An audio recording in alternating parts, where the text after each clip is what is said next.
déjà réfléchi à la destination du voyage de vos rêves? Moi, j'y ai déjà pensé.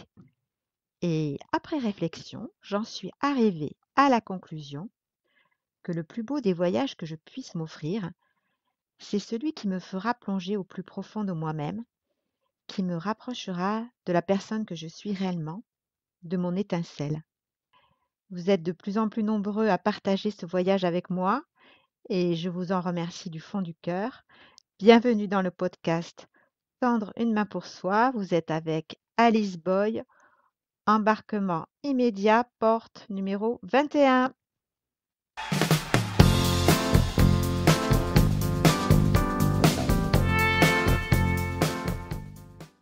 Alain Delon est décédé à l'âge de 88 ans dans sa maison de Douchy.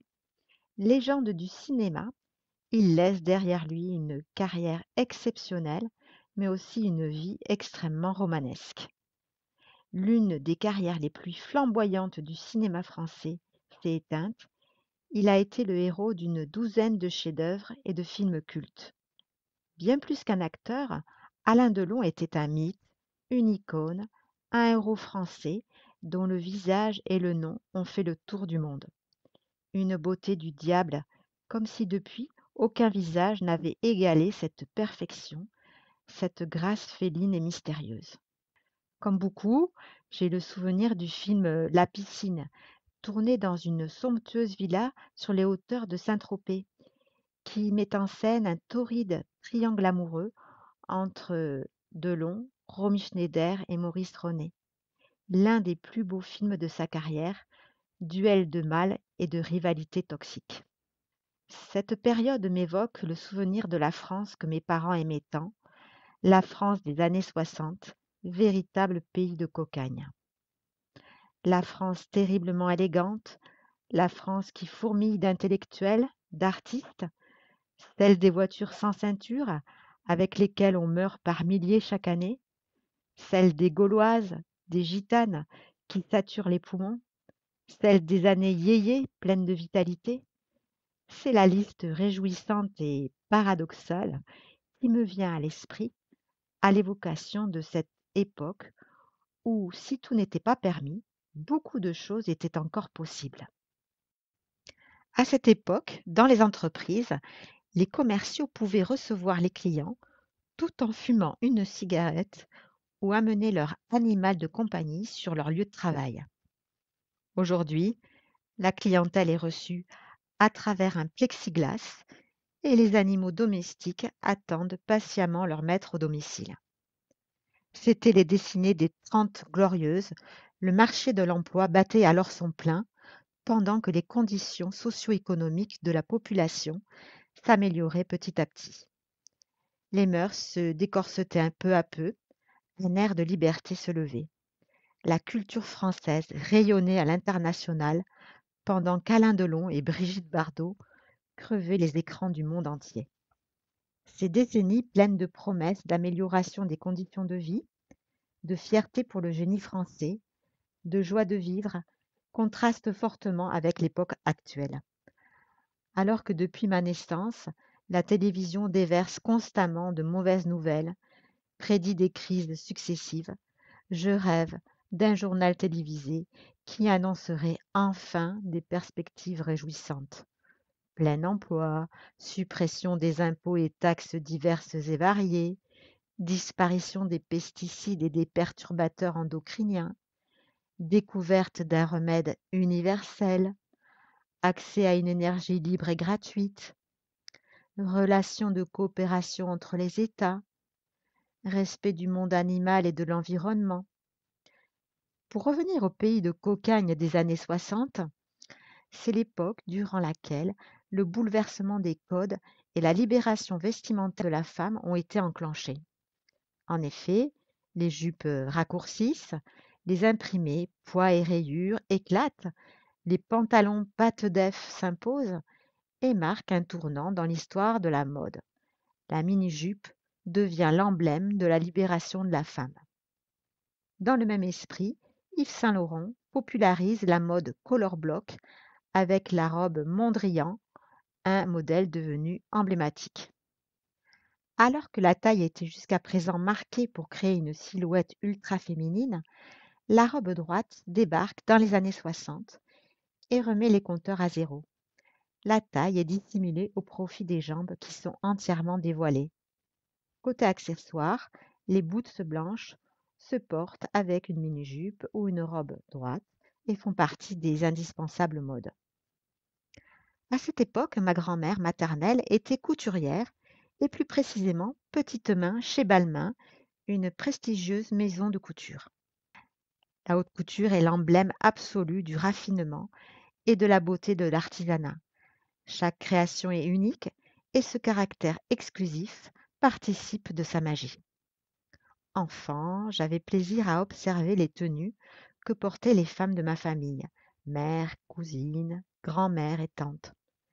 Leur conception de l'élégance reposait sur la sobriété des silhouettes, la noblesse des matières et un raffinement extrême dans le choix des détails.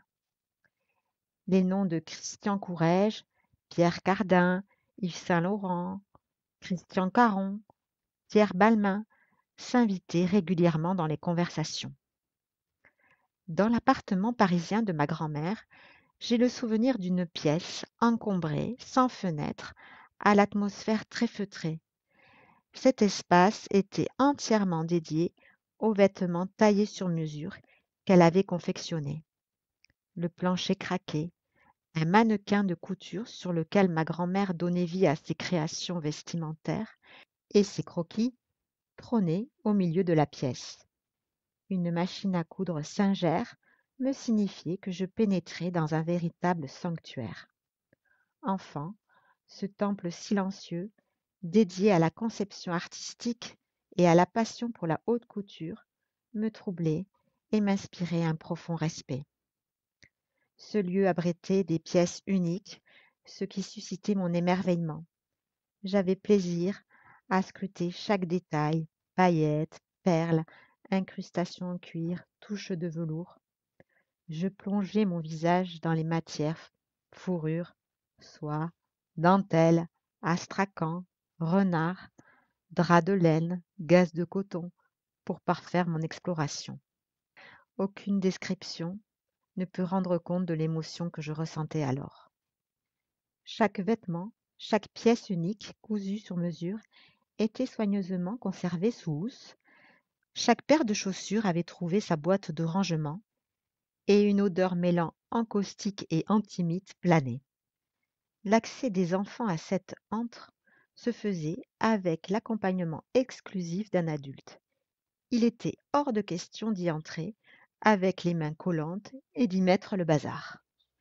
Ma grand-mère a tout naturellement confectionné la robe de mariée de sa fille unique, qui s'est mariée au mois de novembre.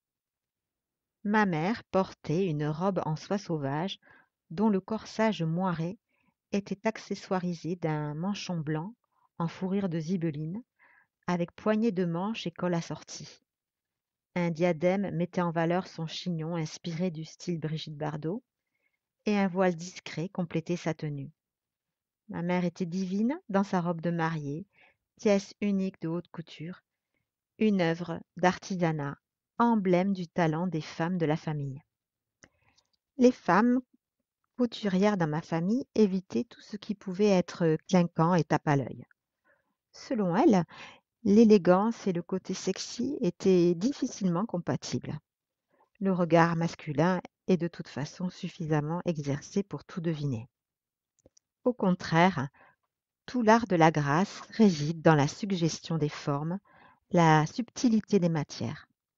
Ainsi, une robe moulante en tissu synthétique brillante, un jean déchiré, un crop top laissant voir le nombril, un imprimé juvénile de style Disney, un étalage de marque de la tête aux pieds n'aurait certainement pas remporté un franc succès auprès d'elle. Au contraire, la véritable élégance, la French touch, se trouve dans le creux, le less is more, le moins c'est mieux. Il convient de garder l'essentiel et enlever le superflu. Les formes épurées dans le choix de sa garde-robe, l'utilisation restreinte de la couleur, l'absence de fioritures, la simplicité, ne signifie pas l'austérité et l'absence de chaleur de son vestiaire. Pour ma part, je privilégie les matériaux naturels à la texture douce tels que le pur coton, la laine, le cachemire, la soie au tissu synthétique. Le choix d'un simple accessoire comme un foulard en soie toujours, un sautoir discret, une paire de chaussures minutieusement choisies pour son coloris, son style ou un sac de bonne facture se suffisent à eux-mêmes pour mettre en valeur une tenue vestimentaire minimaliste. Loin de moi l'idée de me revendiquer comme une élégante, car je suis plus souvent en forêt en short et tennis, mais je demeure sensible à ce que m'ont transmis et inculqué les femmes de ma famille. La véritable élégance consiste à ne pas se faire remarquer. Elle est aujourd'hui, avec la multiplicité des enseignes, à la portée de tous. Ma grand-mère, plus tard établie en tant que couturière à domicile, a dû adapter son activité à l'émergence d'un nouveau mode de consommation. Avec l'avènement du prêt-à-porter et la production en série de vêtements qui est devenue la norme, la couture sur mesure a laissé place à des vêtements aux tailles standardisées, offrant des prix attractifs. Ainsi, le prêt-à-porter a fait entrer la mode dans une nouvelle ère de la démocratisation du vêtement, devenue une pièce accessible, pratique et réplicable à l'envi.